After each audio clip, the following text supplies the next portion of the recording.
बिस्मिल्लाहिर्रहमानिर्रहीम, अस्सलाम वालेकुम। मैं हूं आपका होस्ट रफ़ीक शाकिर। इस टाइम आप मुझे मेरे फेसबुक पेज और यूट्यूब चैनल के ऊपर देख रहे हैं। नाज़रीन, जो नसीराबाद डिवीज़न है उसमें बेसिकली जो टेस्ट होने वाले हैं उस टेस्ट के हवाले से आज मैं वीडियो कंपाइल कर रहा हूं। यहाँ पे मेरे पास 3 सब्जेक्ट है, आप देख सकते हैं।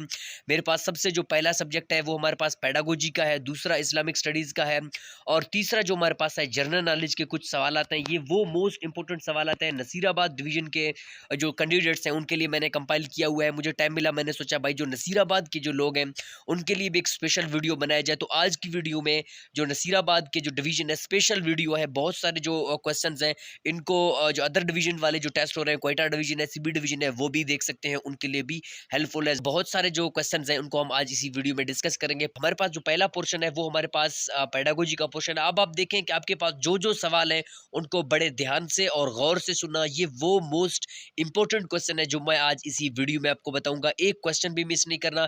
इनमें से आप देखें, मुझे कमेंट करें आपका जो टेस्ट हुआ, इंशाल्लाह ये क्वेश्चन आपके टेस्ट में जरूर आएंगे। अब आप देखें कि आपके पास जो पहला क्वेश्चन है, in teaching learning process which of the following thing is done first.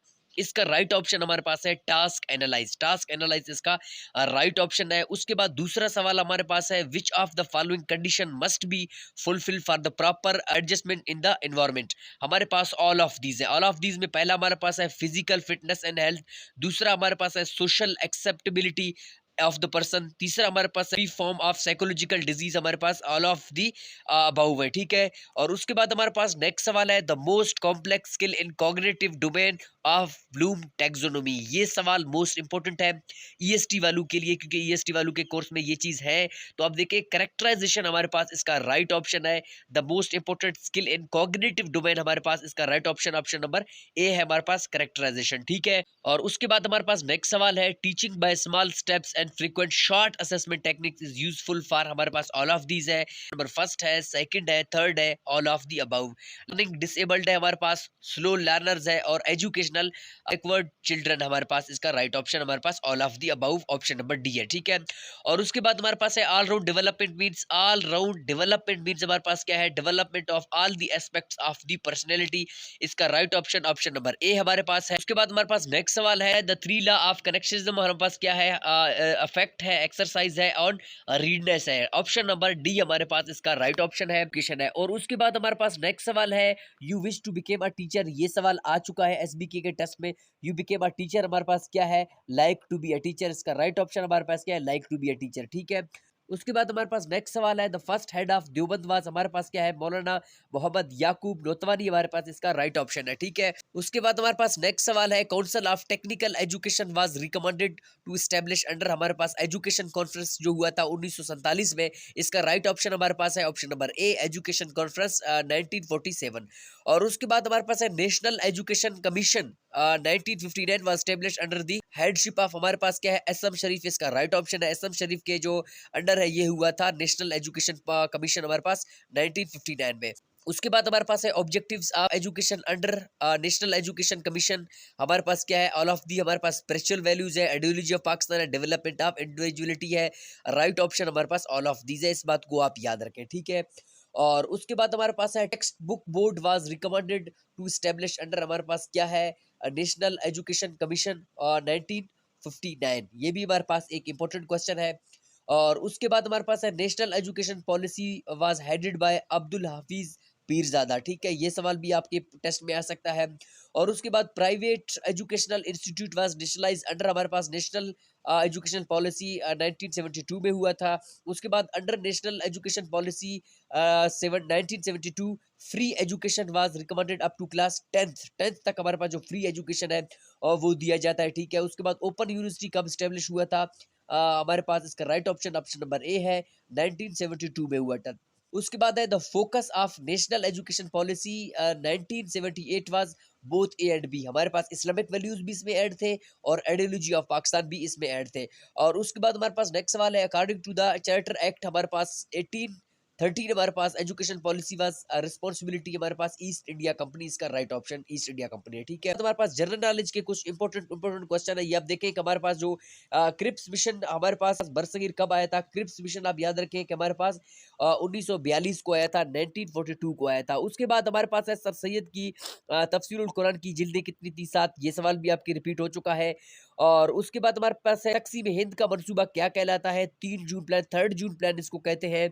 और उसके बाद आखिरी वायसराय कौन था हमारे पास? Lord Mountbatten. लॉर्ड माउंटबेटन के दौर में 3rd जून प्लान हुआ था, इस बात को भी आप याद रखें। और उसके बाद तसव्वुर पाकिस्तान के खालिक कौन है? अल्लामा इकबाल है। दो कौमी नजरिया के बानी कौन है? सर सैयद अहमद खान है। अब तक पाकिस्तान भारत के दरमियान मसला कश्मीर पर कितनी जंगें लड़ी गई? 4 जंगें, ठीक है। बाद ताश मुआहदा किन ममालिक के दरमियान हुआ? पाकिस्तान और भारत के दरमियान हुआ। उसके बाद है तकसीम पाकिस्तान की हिंद कमीशन के पाकिस्तान की नुमाइंदगी करने वाले मेंबर कौन थे? जस्टिस शाहुद्दीन और जस्टिस मुनीर अहमद हमारे पास थे। इसका राइट ऑप्शन हमारे पास ऑप्शन नंबर ए है, ठीक है। और उसके बाद हमारे पास है सर रेड क्लिफ कब पाकिस्तान आए थे? याद रखें, सर रेड क्लिफ पाकिस्तान जुलाई 1947 में आए थे। कायदे आज़म हमेशा हिंदुस्तान छोड़कर पाकिस्तान कब आए थे? हमारे पास 7 अगस्त 1947 को, ठीक है। पाकिस्तान की पहली हुकूमत के वजीर आज़म कौन थे? Liaquat Ali Khan first prime minister थे। उसके बाद पहली बार हुकूमत ने बरतानिया के बरसगीर से अपना कंट्रोल खत्म करने का ऐलान कब किया था? फरवरी 1947 में, ठीक है। बरतानी हुकूमत ने किसके हाथ कश्मीर की रियासत को फरोख्त किया? हमारे पास राजा गुलाब सिंह, इसका राइट ऑप्शन है। और उसके बाद पाकिस्तान भारत के दरमियान कारगिल की जंग कब लड़ी गई? याद रखें, कारगिल की जंग पाकिस्तान के दरमियान जब लड़ी गई थी 1999 में, ठीक है। 1999 में लड़ी गई थी। उसके बाद स्टेट बैंक ऑफ पाकिस्तान कब कयाम में लाया गया? जुलाई 1948 में लाया गया, ठीक है। उसके बाद पाकिस्तान अक़वामी मुत्तहिदा का मेंबर कब बना? वेरी इंपॉर्टेंट, मोस्ट इंपॉर्टेंट सवाल है कि पाकिस्तान अक़वामी मुत्तहिदा का मेंबर कब बना? 30 सितंबर 1947 को बना, ठीक है।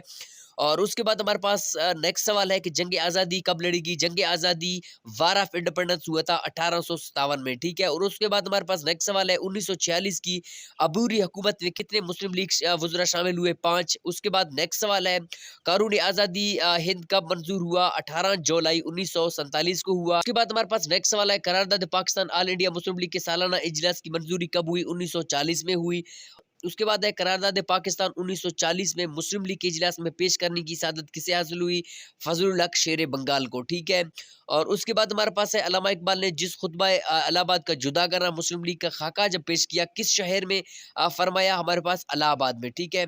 इलाहाबाद में अल्लामा इकबाल ने 1930 में खुतबा दिया था। और उसके बाद हमारे पास गोल मेज कॉन्फ्रेंस किस शहर में मुनक्किद हुई? ये याद रखें, गोल मेज कॉन्फ्रेंस हमारे पास लंदन में मुनक्किद हुई। और उसके बाद हमारे पास है काबीना मिशन के कितने अरकान शामिल थे? काबीना मिशन में हमारे पास 3 अरकान शामिल थे, ठीक है। और उसके बाद 1946 के आम इंतखाबात में मुस्लिम नशिस्तों पर मुस्लिम लीग की कामयाबी हुई। हमारे पास का राइट ऑप्शन 30/30 हुआ, ठीक है। नेक्स्ट सवाल है कैद आज़म ने कांग्रेस से कब इस्तीफा दिया? कांग्रेस से 1920 में इस्तीफा दिया। उसके बाद कैद आज़म कितने अरसा तक मुस्लिम लीग और कॉन्फ्रेंस दोनों के मेंबर रहे? 7 साल तक, ठीक है। उसके बाद है मुफक्किर पाकिस्तान और शायर मशरिक के खुतबात किस शायर को नवाजा गया? वेरी सिंपल, अल्लामा इकबाल को। और अल्लामा इकबाल 9 नवंबर 1870 को किस शहर में पैदा हुए? सियालकोट में पैदा हुए। और उसके बाद हमारे पास नेक्स्ट सवाल है अल्लामा इकबाल ने एमए की डिग्री किस मजमून में हासिल की? फिलोसफी में हासिल किया। इसका राइट ऑप्शन हमारे पास फिलोसफी है। और उसके बाद हमारे पास इस्लामियत का पोर्शन है। इस्लामियत के पोर्शन में हमारे पास फर्स्ट क्वेश्चन है हज किस हिजरी में फर्ज किया गया? याद रखें, हज हमारे पास 9 हिजरी को फर्ज किया गया। और उसके बाद हजरत मोहम्मद सल्लल्लाहु अलैहि वसल्लम ने कितने हज किए? आप सल्लल्लाहु अलैहि वसल्लम ने सिर्फ और सिर्फ एक हज किया था, इस बात को याद रखें। और उसके बाद हजरत मोहम्मद सल्लल्लाहु अलैहि वसल्लम ने किस हिजरी में हज किया?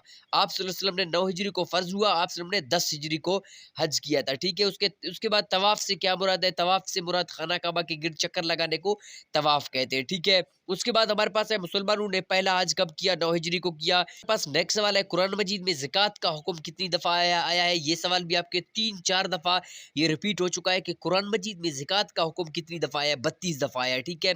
इस बात को आप अपने ज़हन में याद रखें। उसके बाद हमारे पास है ये भी आपके टेस्ट में आ चुका है, किस खलीफा ने ज़कात देने को तैयार ना करने वालों के खिलाफ जिनका ऐलान किया? हज़रत अबू बकर रज़ी अल्लाह तआला अन्हु ने किया, ठीक है।